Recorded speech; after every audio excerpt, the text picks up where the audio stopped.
interested in ways to reduce the inflow of items into your home, you want to stop things from coming in constantly and having to declutter things all the time, well, then this is a great video for you. So Kristen here, welcome back to my channel. If you're interested in minimalism, healthy living, then jump on in with me.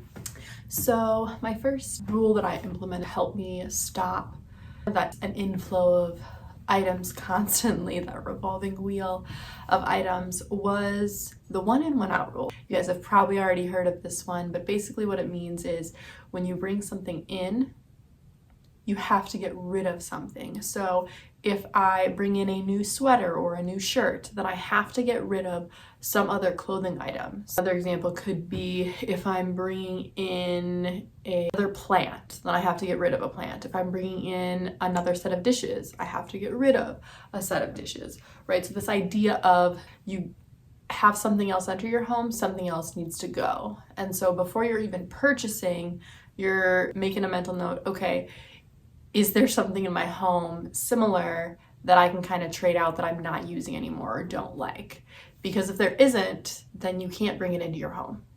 So that's a great rule that's kind of helped me stay on top of clutter and not bring clutter into my home. My next rule, now this one is a game changer. It's waiting 24 hours to buy something. So if I see something, I'm scrolling, maybe on TikTok or just online, I heard about a sale going on and I'm looking on a Madewell or Everlane or ESW looking at clothing items or shoes, and I see something I really like and I add it to cart or I favorite it, okay, but I don't buy it. I wait 24 hours and then make a decision on whether or not I'm gonna buy it. Now for you, this could be 48 hours, it could be longer than that or less than 24 hours, but 24-hour time frame that I use that works best for me. Now, oftentimes what I find is that the item that I added to cart, after a full 24 hours, I forgot about it. I don't even care anymore. I don't even remember adding the item to my cart.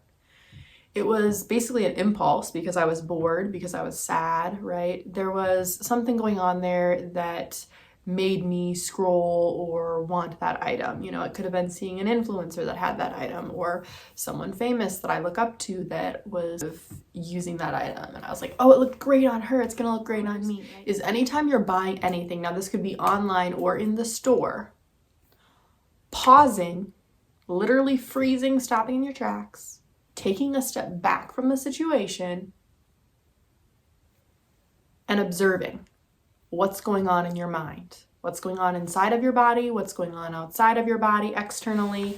What am I feeling right now? Am I feeling sad, guilty, fear of missing out, anxious? Like, what's going on internally? What am I feeling? And just observe those things without judgment and without acting on that impulse.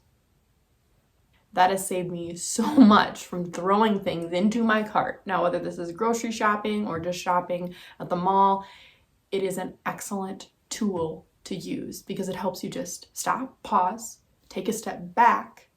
Maybe you have to leave the store, and then observing what's actually going on. Is it because there's this big red for sale sign and you're like, oh my gosh, I'm gonna miss the sale. It's not gonna be on sale that great of a price.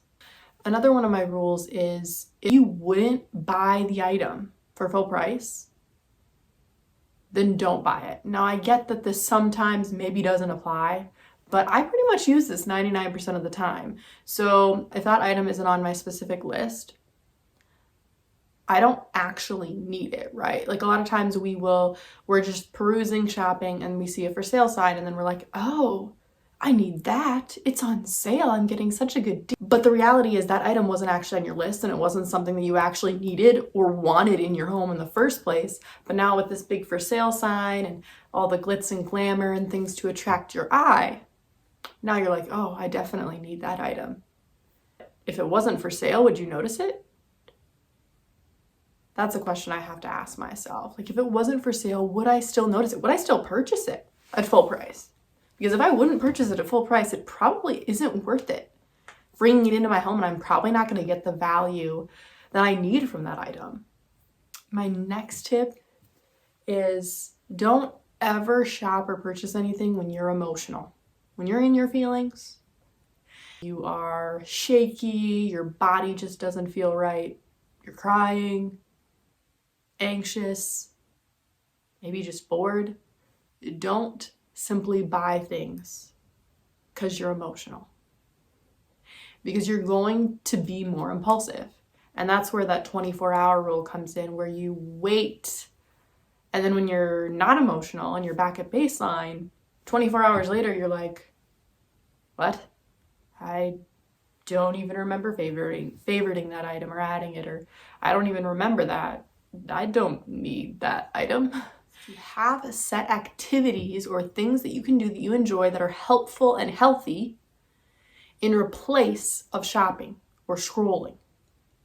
Okay, so when that emotion comes up or you're bored, really want or need this item, then you have a set list to go to, a set list of things that you can do instead of scrolling or looking at influencers who have the next new water bottle or clothing item or pair of shoes or handbag, right? Have something else that you can do. Example for me, this is going outside and getting exercise. That is the number one thing that will completely tune it out. The other thing is like listening to music. It could be working on a puzzle, doing a crossword, playing a game, watching a movie, whatever it is. Find at least like 5 activities that you can pull from when you're feeling emotional or bored or just want to scroll or buy things. Have a list of things you can do instead that are healthy.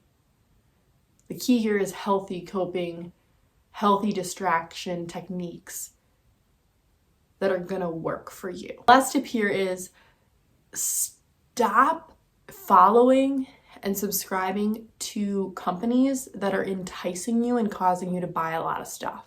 So unsubscribe from those emails that are constantly shooting out all day that tell you 50% off, 25% off, buy one, get one free, BOGO sale, right?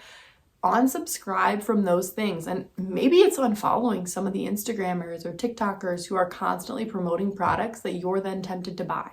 Sometimes I find for myself, I'm not even thinking about purchasing something from the store, but if I'm getting emails every 5 minutes telling me BOGO sale, all this stuff, my fear of missing out is gonna creep in, and now I'm purchasing something that I didn't even need or want, but suddenly I want it now that I got a good deal. So those are kind of my tips there that really have helped me stop the influx of things coming into my home.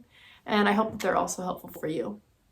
But anyway, just remember, until next time, it's a beautiful day to simplify. Bye, y'all.